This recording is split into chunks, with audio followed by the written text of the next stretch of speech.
Hello दोस्तों, free Indian coaching में आप सभी का स्वागत है। तो आज के इस वीडियो में हम लोग कक्षा 12वीं की गणित के बारे में चर्चा करने वाले हैं। एमपी बोर्ड ने एक बार फिर से 9 मार्च को नया ब्लूप्रिंट जारी किया है, तो उसके अकॉर्डिंग आपको बताने वाले हैं कि आपको कक्षा 12वीं की गणित में से क्या पढ़ना है और क्या क्या नहीं पढ़ना है और क्या इम्पोर्टेंट टॉपिक रहेंगे और किस प्रकार आपको पढ़ना है। ठीक है, वो सब डिस्कस करने वाले हैं, तो आप वीडियो को लास्ट तक देखिए।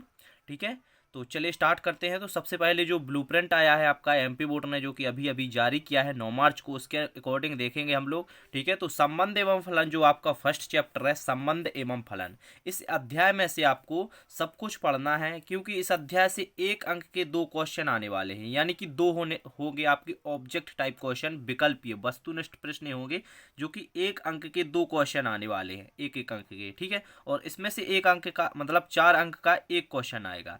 तो यहाँ से आपको सिर्फ ये बस नहीं पढ़ना है, फलनों का संयोजन तथा व्युत्क्रमणीय फलन, जो कि 13 पेज पर दिया गया है। ठीक है, 13 पेज पर दिया गया है ये, फलनों का संयोजन तथा व्युत्क्रमणीय फलन। तो ये आपको नहीं पढ़ना है। और यहाँ से आपको देखिए द्विआधारी संक्रियाएं भी पढ़ना है, फलनों के प्रकार, संबंधों के प्रकार, भूमिका, ये सब कुछ पढ़ना है। तो चलिए इस चैप्टर को देख लेते हैं अंदर।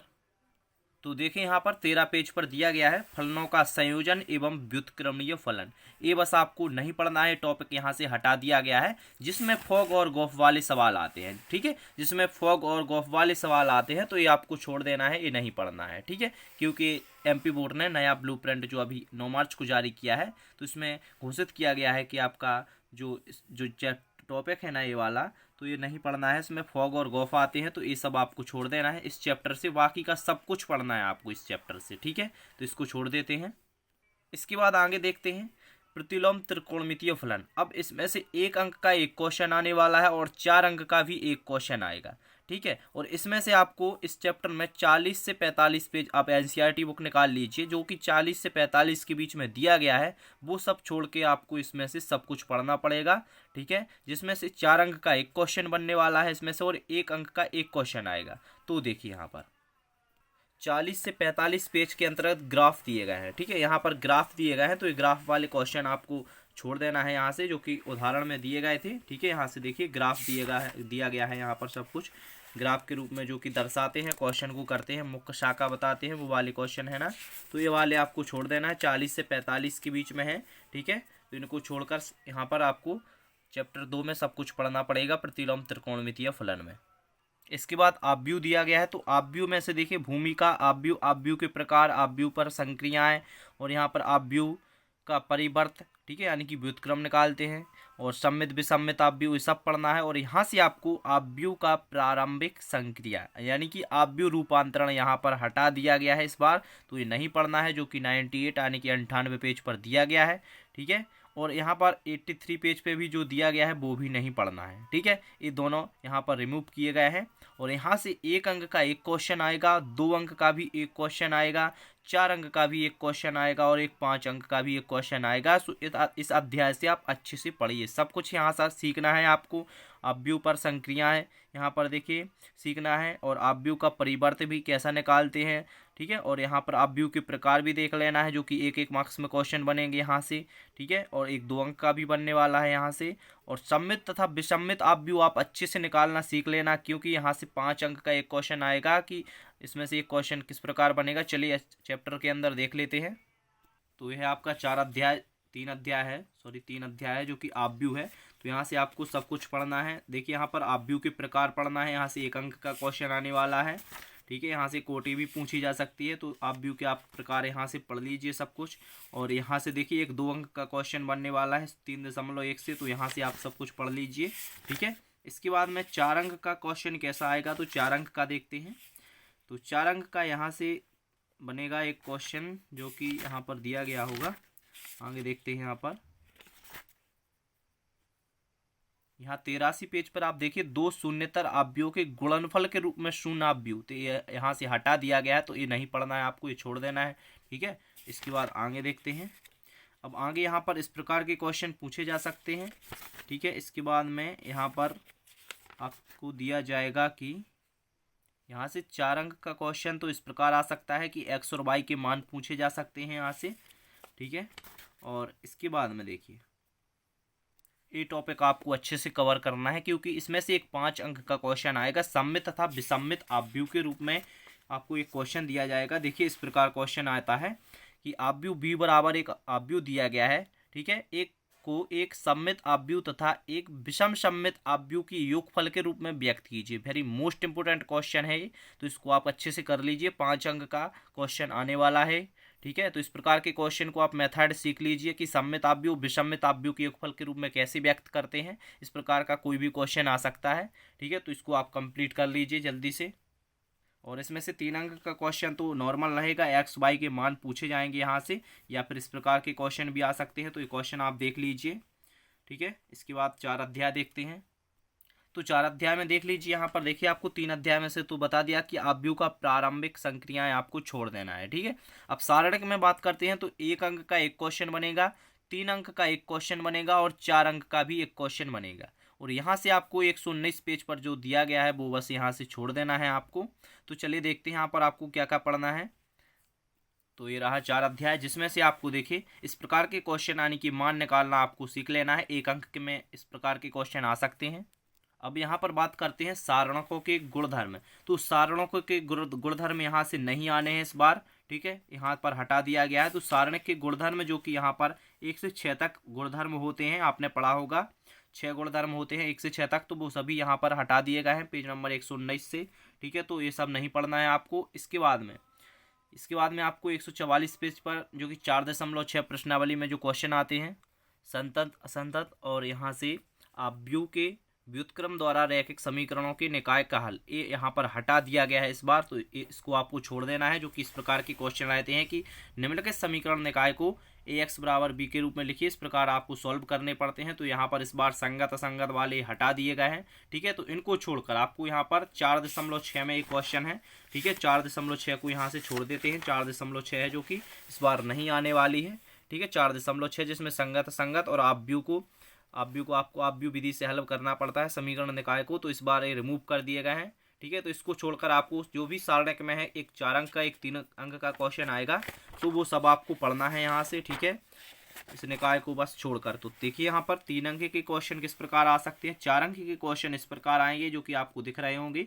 4.5 आप अच्छे से कंप्लीट कर लीजिए। इसमें से 4 अंक का क्वेश्चन एक बनेगा और एक 3 अंक का क्वेश्चन बनना है। तो 3 अंक का क्वेश्चन कुछ इस प्रकार का रहेगा कि सत्यापित कीजिए, इस प्रकार दे देंगे, ठीक है। तो 3 अंक का इसी प्रकार के क्वेश्चन आते हैं 3 अंक में। तो आप जल्दी से 4.4 भी कवर कर लीजिए। 4.4 में से देखिए यहाँ पर उपसारणिक सहखंडज निकालना आपको आना चाहिए, क्योंकि उपसारणिक और सहखंडज 3 अंक में इस प्रकार क्वेश्चन आएगा कि सारणिक की आपको क्या करना है, उपसारणिक निकालना है, ठीक है, और सहखंडज निकालना है। तो आपको देख लेना है ये सब, ठीक है। इसके बाद देखते हैं अध्याय 5। अब बात करते हैं अध्याय 5 में से क्या आएगा। तो यहाँ पर देखिए आपको सब कुछ पढ़ना है, लेकिन यहाँ पर आपको माध्यमान प्रमेय और रोले का प्रमेय, ठीक है, रोले का प्रमेय और माध्यमान प्रमेय इस बार हटा दिया गया है, तो वो छोड़ देना है, जो कि 5.8 में दिया गया है, ठीक है। 200 पेज नंबर से लेकर 202 तक आपको देख लेना है, ठीक है, 202 तक आपको देख लेना है ध्यान से। और आपको यहाँ पर देखिए 1 अंक का 2 क्वेश्चन आने हैं इस बार। 1 अंक के 2 क्वेश्चन, 2 अंक का एक क्वेश्चन, 3 अंक का एक क्वेश्चन, 5 अंक का एक क्वेश्चन आएगा। तो इस चैप्टर को सातत्य अवकलनीयता को आप अच्छे से कर लीजिए। सिर्फ आपको माध्यमान प्रमेय और रोले का प्रमेय को छोड़कर सब कुछ पढ़ लेना है, ठीक है। इसके बाद जो 6 अध्याय है, तो इसमें से 1 अंक का 5 मतलब 1 अंक के 5 क्वेश्चन बनेंगे, ठीक है, और 3 अंक के 2 क्वेश्चन बनेंगे, ठीक है। और यहाँ पर देखिए राशियों के परिवर्तन की दर को इस बार हटा दिया गया है, तो आपको राशियों के परिवर्तन की दर को छोड़ देना है, यानी कि 6.1 और 6.4 को इस बार रिमूव कर दिया गया है। इस दोनों प्रश्नावली में से क्वेश्चन नहीं आएंगे इस बार, ठीक है। बाकी के 3 अंक के 2 क्वेश्चन आने हैं तो देख लेते हैं, और 1 अंक के 5 आने हैं तो वो भी देख लेते हैं।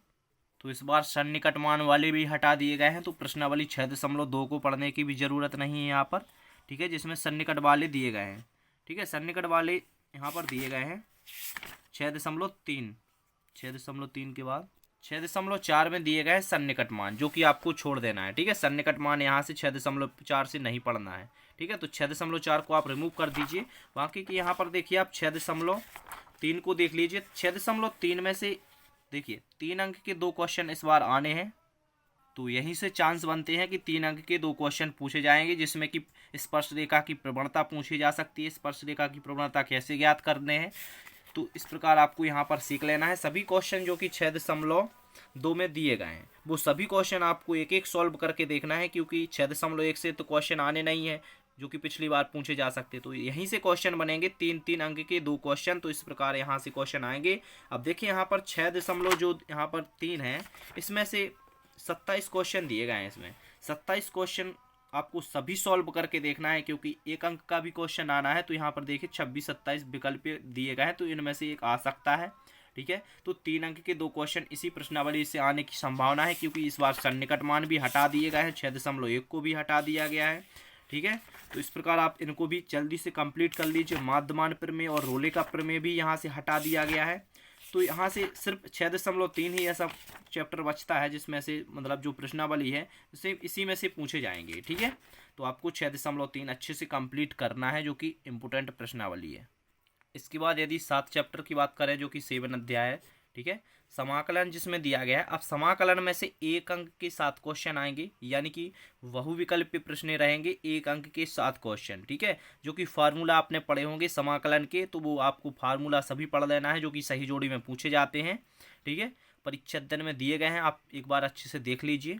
और 2 अंक के 2 क्वेश्चन आने हैं इस बार समाकलन में से, और 5 अंक का 1 क्वेश्चन आएगा।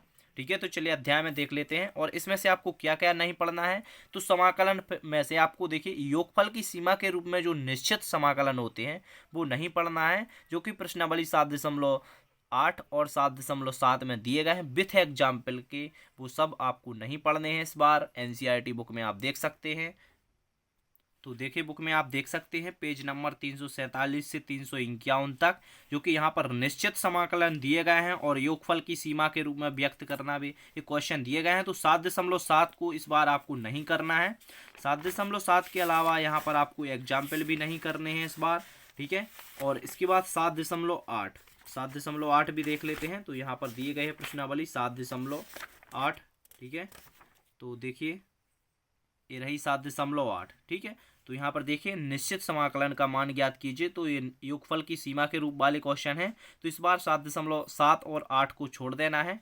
ठीक है, यही क्वेश्चन नहीं आने वाले हैं विथ एग्जाम्पल के, आपको कोई भी सॉल्व करने की जरूरत नहीं है अकॉर्डिंग टू ब्लूप्रिंट। ठीक है, अब देखते हैं कि आपको 7 अध्याय में से क्या पढ़ना है समाकलन में से, जिसमें से 7 तो आपके ऑब्जेक्ट टाइप क्वेश्चन बनेंगे और 2 अंक के 2 क्वेश्चन बनेंगे और 5 अंक का 1 क्वेश्चन बनेगा।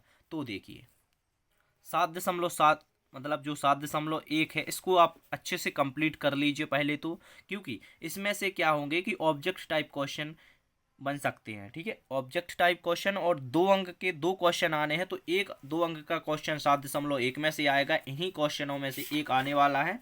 ठीक है, और यहाँ पर देखिए आप विकल्पीय क्वेश्चन हैं जो कि, तो इनको आप सभी को सॉल्व करके एक बार देख लीजिए। छोटे छोटे हैं, ज़्यादा कुछ नहीं है इसमें। ठीक है, और इसके बाद में देखते हैं जो कि बनेगा आपका 5 अंक का क्वेश्चन। ठीक है, तो यहाँ से आप 7.2 को भी कंप्लीट कर लीजिए। इसमें से एक 2 अंक का क्वेश्चन आएगा। ठीक है, क्योंकि 2 अंक के 2 क्वेश्चन आने हैं, तो एक तो 7.1 में से, एक 7.2 में से आ सकता है। ठीक है, और इसके बाद देखते हैं जो कि बनने वाला है 5 अंक में। और ऑब्जेक्ट टाइप क्वेश्चन तो फार्मूला ही रहेंगे, कि फार्मूला मतलब कोई भी आपसे मतलब इस प्रकार दिया जाएगा, जैसे कि ये दिया गया है। अब इसमें से कौन सा फार्मूला यूज हुआ है, तो यहाँ पर मान 16 रखा गया है, यहाँ पर x², यहाँ पर b² दे सकते हैं। ठीक है, तो इसका फार्मूला क्या होगा, या फिर इसी क्वेश्चन को दे देंगे विकल्प में, तो आपको सॉल्व करके इसका आंसर बताना पड़ेगा। तो इस प्रकार के क्वेश्चन बनते हैं बहुविकल्पीय क्वेश्चन। ठीक है, और दो अंक के जो क्वेश्चन आने हैं आपके 7.1 और 7.2 में से ही आएंगे। ठीक है, इसके बाद 7.3 भी है, तो उसको भी आपको सॉल्व करके देखना है। और 7.4 है जो कि यहाँ से आ सकता है एक 5 अंक का क्वेश्चन, तो आपको ध्यान से इन सभी क्वेश्चनों को करना है। 7.4 में दिए गए हैं जो कि, और आंशिक भिन्न वाले क्वेश्चन भी आपको कर लेना है, क्योंकि आंशिक भिन्न में से एक 5 अंक का क्वेश्चन बनने वाला है यहाँ से। ठीक है, तो आपको ऑप्शन भी रहेगा अथवा में आपको कौन सा करना है। तो 7 जो यहाँ पर कौन सी प्रश्नावली है देखते हैं, 7.4 है। ठीक है, आंशिक भिन्नों द्वारा समाकलन दिया गया है 7.5 में, तो इसको आप अच्छे से कंप्लीट कर लीजिए। आंशिक भिन्न के रूप में कैसे क्वेश्चन करते हैं, तो यहाँ से एक 5 अंक का क्वेश्चन बन सकता है। ठीक है, तो इस प्रकार आप कंप्लीट कर लीजिए। माध्यमान और रोले का प्रमेय तो छोड़ दिया था, और यहाँ पर आपको क्या करना है, आप निश्चित समाकलन छोड़ दिया गया है इस बार, तो आपको ज़्यादा पढ़ने की ज़रूरत नहीं है।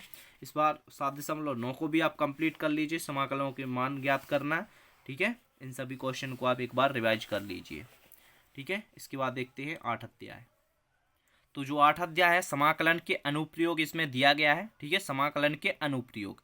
तो इसमें से 1 अंक का एक क्वेश्चन आएगा और 5 अंक का एक क्वेश्चन आएगा। अब 1 अंक का एक क्वेश्चन कैसा रहेगा, तो देखिए 1 अंक का क्वेश्चन कुछ इस प्रकार रहेगा कि इस प्रकार आपको क्षेत्रफल निकालना पड़ेगा। जैसे कि यहाँ पर दिया गया है कि वक्र दे देंगे और x का मान दिया गया है यहाँ पर, और x अक्ष से घिरे क्षेत्र का प्रथम बाद में क्षेत्रफल ज्ञात कीजिए। तो ये पूरा क्वेश्चन आ सकता है 1 नंबर में, ठीक है। तो आपको क्षेत्रफल निकालना यहाँ पर सीखना पड़ेगा। और एक बात और, यहाँ से एक 5 अंक का क्वेश्चन आना है, तो इस बार 8.2 को हटा दिया गया है, जिसमें से 5 अंक के क्वेश्चन बनते थे। तो इस चैप्टर की मैं गारंटी लेता हूँ कि आपको जो बताएंगे वही का वही आने वाला है, ठीक है। समाकलन के अनुप्रयोग में से 1 अंक का एक क्वेश्चन तो आएगा, जिसमें से आपको क्षेत्रफल ज्ञात करना पड़ेगा, ठीक है। अब 5 अंक का किस प्रकार का क्वेश्चन आएगा, तो देखिए यहाँ पर अब आपको क्या करना है। देखिए एक उदाहरण से लेकर 5 तक, 1 से 5 तक के सभी उदाहरण क्षेत्रफल ज्ञात करना है। देखिए यहाँ पर उदाहरण 1 आपको सॉल्व करके अभी के अभी देखना है। इस वीडियो देखने के बाद आपको क्या करना है, इस उदाहरण को सॉल्व करके देखना है। अब इस उदाहरण को कैसा सॉल्व करना है, इसका क्षेत्रफल निकाल कर देखना है, ठीक है। जो कि यहाँ पर देखिए सॉल्व दिया गया है, इस प्रकार आपको सॉल्व करना है। और यहाँ पर देखिए यदि x वर्ग प्लस y वर्ग बराबर a वर्ग दिया गया है, अब a वर्ग का यहाँ पर मान भी वो दे सकते हैं, ठीक है। जैसे कि यहाँ पर a स्क्वायर लिखा है, अब यहाँ पर हम 2 का स्क्वायर 4 लिख दें, तो आपको कन्फ्यूज नहीं होना है, वही क्वेश्चन है। तो आप उदाहरण 1 कंप्लीट कर लीजिए, उदाहरण 2 को भी आपको कंप्लीट करना है, इसके बाद में उदाहरण 3 भी आपको कंप्लीट करना है। देखिए यहाँ पर उदाहरण 3 और उदाहरण 4 देख लीजिए और उदाहरण 5 देख लीजिए। सिर्फ आपको यहाँ पर 5 उदाहरण करना है। यदि आप 5 उदाहरण कर लेते हो तो गारंटी से 5 नंबर यहाँ से आपके परफेक्ट मिलेंगे, आपको 5 अंक कोई नहीं काट सकता, ठीक है। अब 5 उदाहरण कर लेते हो तो आपकी प्रश्नावली 8.1 कंप्लीट हो जाती है, जो कि 5 उदाहरण सॉल्व करने के बाद आपको ये इसी प्रकार के यहाँ पर क्वेश्चन दिए गए हैं, ठीक है। जैसे कि अभी आपको कहा गया था कि देखिए यहाँ पर दीर्घवृत्त जो कि यहाँ पर दिया गया है, x वर्ग बटे यहाँ पर 16 दिया गया है, y वर्ग बटे 9 बराबर 1 दिया गया है, ठीक है, दीर्घवृत्त में। अब देखिए यहाँ पर x वर्ग y वर्ग दिया गया है, यहाँ पर मान रख दिए गए हैं। अब यहाँ पर हो सकता है, आप देखिए उदाहरण 5 देख लीजिए, सेम क्वेश्चन है। यहाँ पर a square plus B square कर दिया गया है। अब हो सकता है कि आपको a square plus B square दे दिया जाए, या फिर आप यहाँ पर मान भी a b के दे सकते हैं। जैसे कि यहाँ पर दे दिए 16 और 9 दे दिए ना। देखिए दीर्घवृत्त सेम क्वेश्चन है, ठीक है। इसलिए मैं आपको बोल रहा हूँ कि आप उदाहरण 1 से लेकर 5 तक सभी कंप्लीट कर लीजिए, तो आपकी 8.1 कंप्लीट हो गई। तो 8.1 में से ही क्वेश्चन आने वाले हैं। अब हो सकता है कि यहाँ पर ए और बी दे दें या फिर उनके मान रख कर दे दें, तो वो डिपेंड करता है कि पेपर बनाने वाला कैसा है, ठीक है। तो आपको उदाहरण 1 से 5 तक कंप्लीट कर लीजिए, सीख लीजिए अच्छे से। उदाहरण 1 से 5 के बीच में ही क्वेश्चन आएगा, 5 अंक यहाँ से आपके परफेक्ट अभी से पक्के हो जाएंगे। तो आप जल्दी से 8.1 को कंप्लीट कर लीजिए और 5 उदाहरण कर लीजिए, ठीक है। इसके बाद अध्याय 9 देखते हैं। तो अध्याय 9 में देखिए क्या दिया गया है। आप 8.2 को करने की ज़रूरत नहीं है, क्योंकि इस बार इसको रिमूव कर दिया गया है, ठीक है। इसके बाद देखते हैं अवकल समीकरण। अब अवकल समीकरण में से क्या आएगा, तो अवकल समीकरण में से 1 अंक का तो एक क्वेश्चन बनेगा 1 अंक का एक क्वेश्चन, जो कि यहाँ पर कोटि पूछी जाती है, ठीक है। 9.1 को आप देख लीजिए, उसमें ऑब्जेक्ट टाइप क्वेश्चन होंगे 9.1 में, ठीक है। 9.1 को आप कंप्लीट कर लीजिए, तो आप 1 अंक के क्वेश्चन जो भी आएंगे आप कर लोगे। अब 2 अंक का एक क्वेश्चन आना है और 5 अंक का एक क्वेश्चन आना है, तो अवकल समीकरण ज्ञात करने आता है, ठीक है। कई बार इसी प्रकार के क्वेश्चन आते हैं, लेकिन इस बार क्या है कि कुछ सिलेबस को रिमूव कर दिया गया है। तो देखिए अवकल समीकरण में से आपको क्या नहीं पढ़ना है। तो सबसे पहले बात करते हैं 9.3 को आपको नहीं पढ़ना है इस बार। दियो है व्यापक हल वाले जो कि निर्माण करते हैं समीकरण का, तो 402 पेज पर जो कि दिए गए हैं। तो यहाँ पर देखिए 402 पेज पर देख लेते हैं। देखिए 402 पेज ये रहा। तो यहाँ पर दिए हुए व्यापक हल वाले अवकल समीकरण का निर्माण, तो इनको आपको नहीं पढ़ना है, जो कि इस प्रकार के क्वेश्चन 9.3 में होंगे। ये 9.3 है आपकी, 9.3 में आप देख सकते हो। आपको इस बार इसको नहीं पढ़ना है, ठीक है, इसको आप छोड़ सकते हो। और रैखिक अवकल समीकरण वो भी नहीं पढ़ना है, जो कि पेज नंबर 425 से देखते हैं।